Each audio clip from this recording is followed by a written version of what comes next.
Sara Dailey's poems and essays have appeared in journals such as Asheville Poetry Review, Cimarron Review, New South, Whiskey Island Magazine, and Creative Nonfiction, among others. In 2009, she won the Shadow Poetry Chapbook competition for her manuscript, The Science of Want. Her full-length collection, Earlier Lives, is available from Madres Press. She works as a teacher and editor in St. Paul. Please welcome Sara Dailey.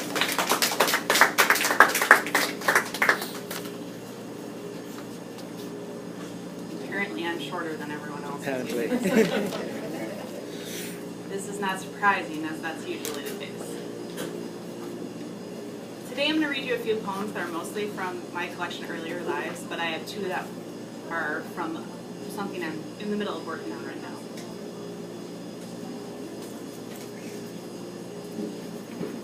This first poem is called Biological Galaxies. Consider our bodies, precise systems of tubes and glands, the synaptic hurdle jumping of sensation, pain reception's Morse code, how bile duct and liver are a little factory of workers. Your every cell is a galaxy, with its own ellipses and orbits, each organelle a satellite circling, nuclei like miniature suns lighting up your insides.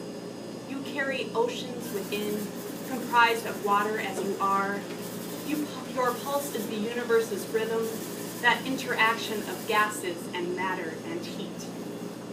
So it's no mistake when I tell you your movements are tidal, or that I want you close, because gravity is like that.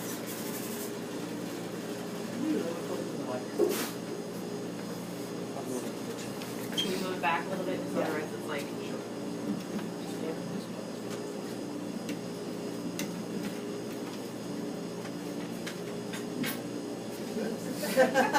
Now I'm really close to the mic. Is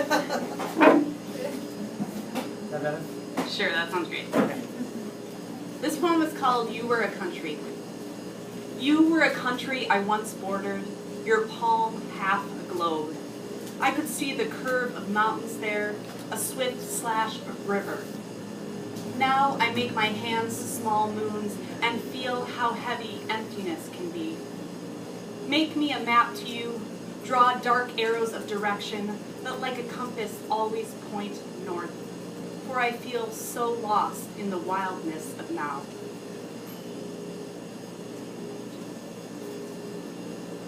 The flood. Scant weeks before your death, still waters flood a town. We watch them rise and rise.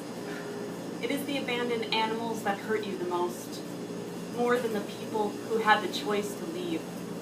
Animals depend on us to understand mercy. Have mercy, I pray. Amid the ruined and drowned wreckage, searchers look for the lost. I know where your body is, but am still looking, still lost. Have mercy on me, oh brother, have mercy.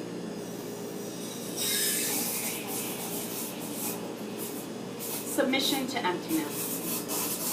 For a week there are 7 wasps outside the window, whose bodies huddle together to stave off cold. Each morning for a week I watch these wasps, stare at their body markings, muted gold and black stripes, slender see-through wings still against thorax, abdomen, edges overlapping those wings of other wasps, barely breathing. Their legs unmoving, eyes geometric and unfocused. For 1 week there are 7 still wasps and then none at all, and I am poorer for it. The window is empty, bald-faced, a clear pane of glass through which I see nothing but sky.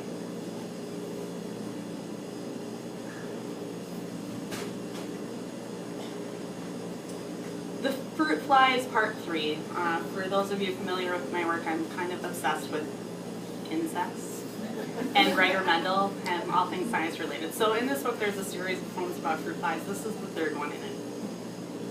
Removed from its tube of glass, the stained glass window of a wing stuns beneath a microscope's lens, as if I were looking through a prism, and I'm imagining the rainbow of my flesh when stilled, held, the purple and blue of veins arriving like tributaries dead ending under skin, as though if shelled I would leave behind only water, as if I would evaporate or meld with the atoms of the air, my being stretched tauter than rope, tauter than twine, and time would remake me into breath, instead of only wife and daughter, and neither the fruit flies nor I would have to pantomime our parts as no longer sisters.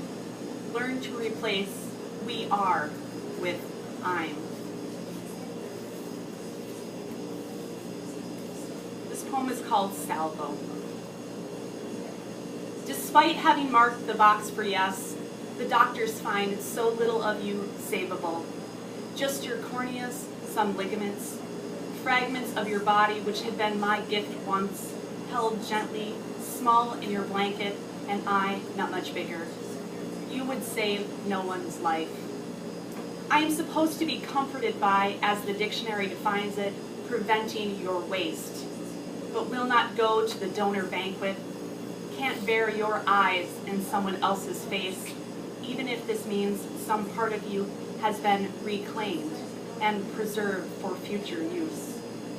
But still, I see them everywhere. 2 dark wounds in my mirror. Know that no one has been rescued from loss or set free.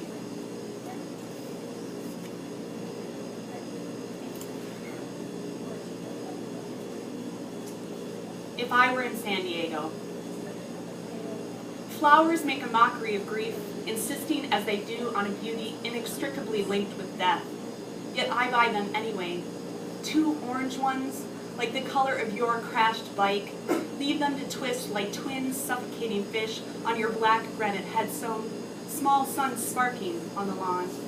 It is gray and windy on this, the anniversary of your death, and I'd rather be in San Diego, where the newest reports that swimmers are being menaced by giant squid, long rust-colored creatures washing up on beaches like pop bottles and other detritus, or surprising scuba divers by ramming their oblong heads into air tanks and suits, making away with handheld lights, thieving off like an S into the inky black.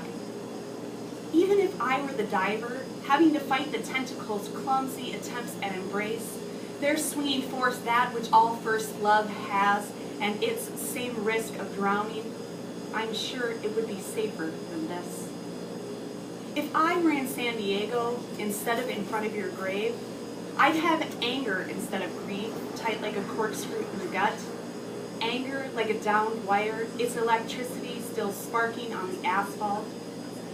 I'd even rather spend a year somewhere where no one speaks, for there are no words anyway for the terror that lurks inside my chest, rising each time I dream and realize that this is the only place you breathe, that it is only inside my skull you move.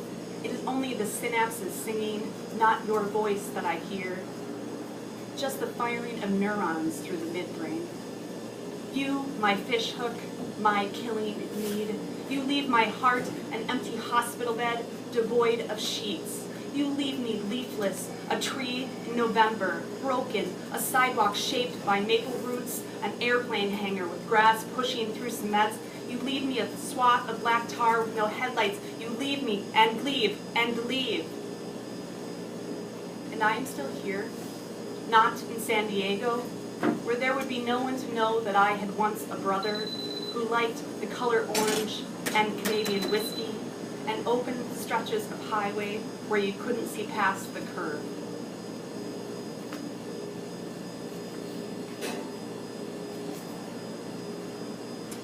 This is the last one I'm going to read today. It's called Blunt Instrument. The heart is a blunt instrument. Feel it bang inside ribs, batter the body senseless. With longing, we learn from it how to submit.